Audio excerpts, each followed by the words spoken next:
Hello, dear students. Welcome back to Law 434. As I told you in the consultation class, we'll be discussing some new topics from Income Tax Ordinance 1984. This will be class 7, video number 1. So, again, this will be class number 7 and video number 1. Some of the students raised the issue that they don't get the title of the video and the number of the class and others. So I would request you to please follow my lecture, and at the very outset of the lecture, as I have done today, I just tell the number of class and the topic. So because of some inefficiency in dealing with technology, this happened, but in future this will not happen. So I apologize for this inconvenience. So today we will discuss another important topic, that is chapter 25 of the Income Tax Ordinance, that is called imposition of penalty. So again, section chapter 25, imposition of penalty. This relates to the imposition of penalty for non-compliance. So non-compliance is a big issue. Tax compliance is a very, very important issue.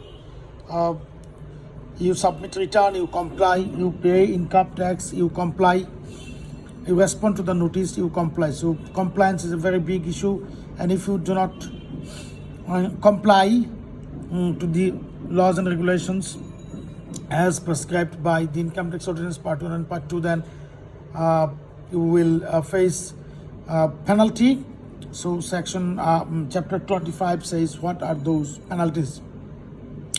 Now, first of all, before I start with the penalty, I'll go through section 124 of chapter 15. Chapter 15, section 124. Section 124 says penalty.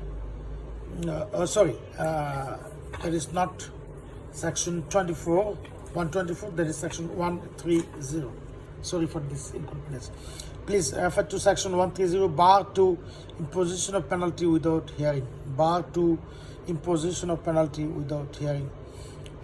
It says that whatever penalty you want to impose on a taxpayer for non-compliance. Again, section 130 says whatever penalty you want to impose on a taxpayer for non-compliance of any laws thereof, you can impose penalty on the taxpayer, but before imposing the penalty on the taxpayer, you just give him an opportunity to defend himself. That is called opportunity of being heard. This is the general principle of law, that odi alteram partem, odi alteram partem. That is, you know that very well, that nobody should be punished unheard. So that's the bar, as mentioned in section 130, that if you want to impose any penalty for non-compliance, then you have to give him an opportunity of hearing. It means that you must give him an opportunity to defend himself. You must take hearing before imposition of penalty. That is 130. Section bar to imposition of penalty without hearing. It says, the very name says, caption says, bar to imposition of penalty without hearing. Now let's discuss some penalties under chapter 20, under chapter 15. Section 123 says penalty for not maintaining accounts in the prescribed manner. So section 123 says that if you do not maintain your books of accounts in the prescribed manner, then there is provision for penalty. It says that where any person not having income from house property has without reasonable cause failed to comply with the provisions of any order or rule made in pursuance of or for the purpose of section 35(2), the Deputy Commissioner of Taxes may impose upon him a penalty at the rate of a sum not exceeding 1.5 times the amount of tax payable by him. So for penalty for not maintaining books of accounts as per section 35 subsection 2, 1.5 times the amount of tax payable by him. And next, 100 taka, where the total income of such person doesn't exceed the maximum amount on which tax is not chargeable. So if you do not maintain books of accounts, section 35 of the income tax ordinance prescribes the method of accounting. Again, section 35 of the income tax ordinance prescribes the method of accounting.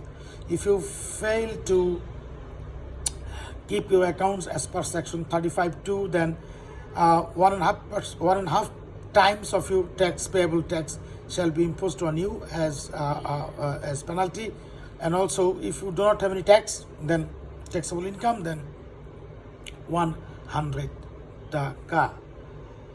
Now, subsection 2 says, wherein a person having income from house property has, without reasonable cause, failed to comply with the provisions of any order, rule made in pursuance of for the purpose of section 35(2), the Deputy Commissioner of Taxes shall impose upon him a penalty of 50% of taxes payable on house property income or 5,000 taka, whichever is higher. So, if you do not maintain your books of accounts for your house property income, then you have to pay 25,000 taka, 50% of the tax payable, whichever is higher.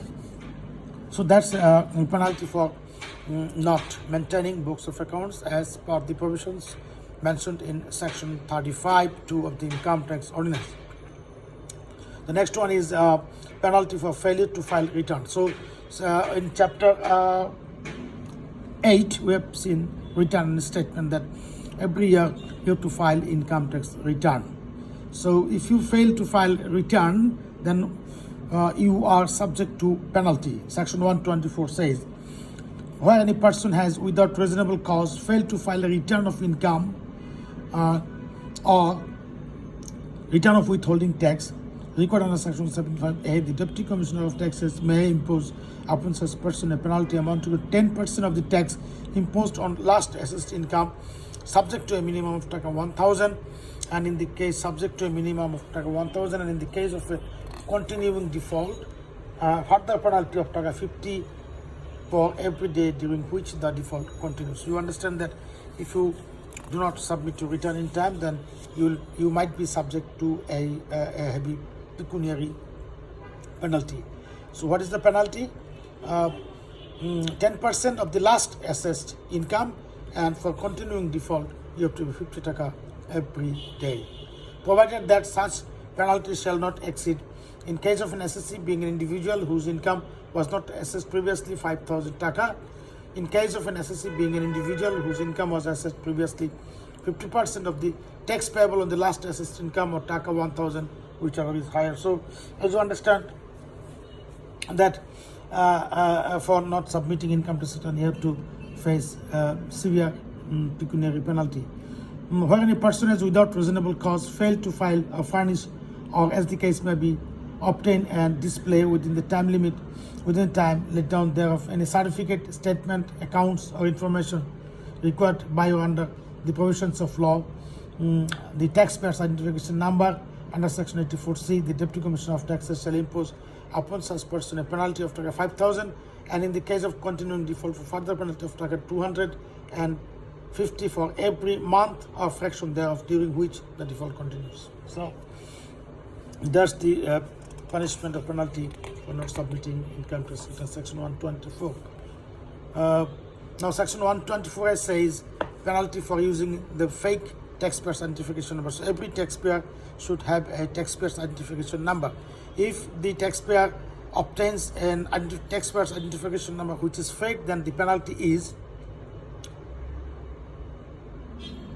up to 2,000 taka on that person.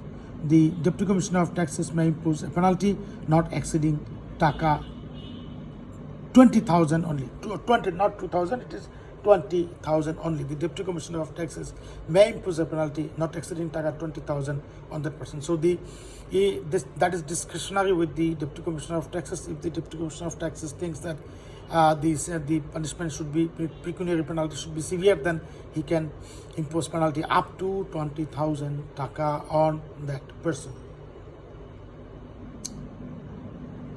Now, another important is section 125, failure to pay advance tax. Failure to pay advance tax. As you know, we discussed in chapter 7 that you have to pay advance tax under certain circumstances. But if you do not pay advance tax under section 64 of the income tax ordinance, or furnished under section 65 an estimate of advance tax, then the deputy commissioner may impose upon such person a penalty of a sum not exceeding the amount by which the tax actually paid by him falls short of the amount that should have been paid. So the deputy commissioner may impose on such person a penalty of a sum not exceeding the amount by which the tax actually paid by him falls short. So there will be a pecuniary penalty on this person for not paying advance tax to the extent that he fails to pay to the government treasury. So the amount of tax he cannot pay, he fails to pay, that would be the amount of penalty the Deputy Commissioner of Taxes may impose on him. Section 126 says penalty for non-compliance with notice. So if the Income Tax Department or Income Tax Office issues a notice on you, in your name, and you do not comply that, then you have to pay penalty. What's the penalty? The Deputy Commissioner of Taxes may impose on him a penalty not exceeding the amount of tax chargeable of the total income. So the penalty will be equal to the tax you are supposed to pay for the year. The tax payable by you would be the amount of penalty for not complying with the notice issued by the Deputy Commissioner of Taxes or the Income Tax Office. So that is not mandatory, that is discretionary. The Deputy Commissioner of Taxes may impose on him. So that's the penalty for non-compliance with the notice. And section 127 says failure to pay tax on the basis of return. So whenever you submit return, you calculate your own tax liability, your income. You say that this year I am supposed to pay 100 taka. So if you don't pay 100 taka with the return, then the Income Tax Office may impose penalty on you. The Deputy Commissioner of Taxes may impose upon such person a penalty of sum not exceeding 25% of the whole of the tax, or as the case may be of such person of the tax, or as the case may be of such portion of the tax as not been paid. So the amount in this case will be the amount of tax you have not paid that can be imposed as a tax, as a penalty on you under section 127. Please go through well, that is self-explanatory. If you don't understand any, then we'll be discussing those issues in the consultation class, of course.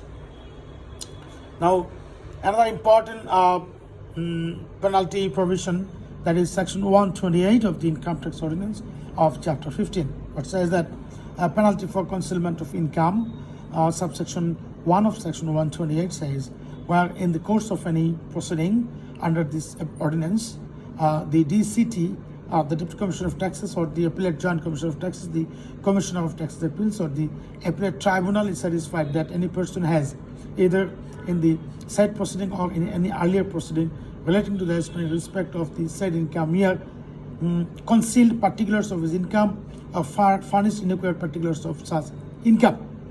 So if the authority thinks that you have concealed the particulars of your income, or you have furnished particulars but that is inaccurate particulars of your income, understand the value of any understated the value of any immovable property in connection with the sale or transfer with a view to evading tax, he or it shall impose upon such person a penalty of 15% of the tax which would have been avoided had the income as returned by such person, or as the case may be, the value of the immovable property as stated by him been accepted as correct. So, three situations: if you conceal the particulars of your income, you do not conceal particulars of your income, but you furnish inaccurate particulars of your income, or you understate the value of any immovable property. Under these three circumstances, the Deputy Commissioner of Taxes shall impose, that is the mandatory provision under section 128, he shall impose a penalty on you what will be the amount of the penalty?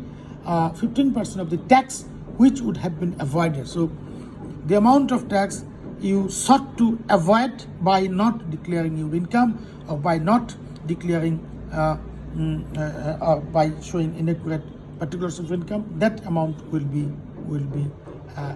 shall be imposed on you as penalty. So that's section 220. That's the mandatory penalty provision.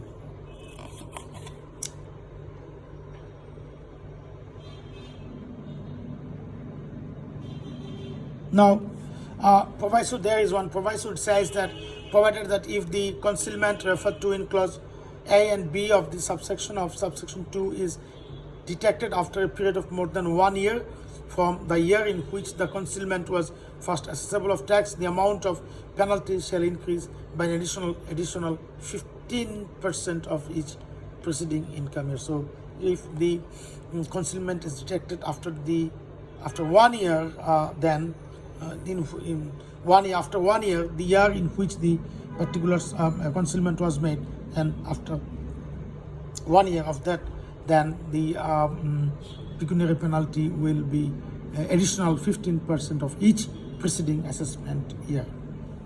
For every year, 15% more. Now, section 129A says that section 129A, section 129 actually has been 3 has been omitted by Finance Act 1998. Now we'll go to section 129. Section 129 capital A says that penalty for incorrect or false audit report by chartered accountant. So sometimes in case of big companies or corporate taxpayers, the taxpayer has to submit audited balance sheet or statement of accounts audited by the chartered accountant. Now it says that if there is any false or incorrect report by the chartered accountant, what happens? Where in the course of any proceeding under this ordinance, the Deputy Commissioner of Taxes, the Appellate Joint Commissioner, or the Commissioner of Taxes for the Appellate Tribunal is satisfied beyond reasonable doubt. So it says that beyond reasonable doubt that the audit report is not certified by a chartered accountant to the effect that the accounts are maintained and statements are prepared and reported in accordance with the Bangladesh Accounting Standard BS and the Bangladesh Financial Reporting Standard BFRS, and the are audited in accordance with the Bangladesh Standard of Auditing BSA, or is false or incorrect, he shall impose, this is mandatory, he shall impose upon such chartered accountant a penalty of on sum not less than 50,000 taka but not more than 2 lakhs taka. So penalty under section 129 is 50,000 taka minimum and up to 200,000 taka maximum for incorrect or false audit report by chartered accountant. Next, section 129B says that penalty for furnishing fake audit report. So you have made a fake audit report by yourself and you have submitted that one. So you with the return, and you have to succumb to pecuniary penalty for furnishing fake audit report. And what will be the penalty shall impose upon such a penalty of sum of 1 lakh taka for the income year. So 1,100,000 taka you have to pay penalty for fake audit report. Now section 130 says bar to imposition of penalty without hearing. So section 130 we discussed, it says that no penalty must be imposed on a person without giving him an opportunity of being heard. So that's the penal provision under section 15 of the income tax ordinance. In the next video, in the same class, in the next video, we'll be discussing issues of international taxation. International taxation is a very interesting, fascinating topic to discuss. When I come back with class 7, with class number 7, video number 2, we'll be discussing some provisions of international taxations under the income tax ordinance 1984. So here I finish class number 7, video number 1, chapter 15 of the Income Tax Ordinance 1984 that deals with the penalty provisions for non-compliance under certain circumstances. So see you then, guys. Thank you very much. Take care.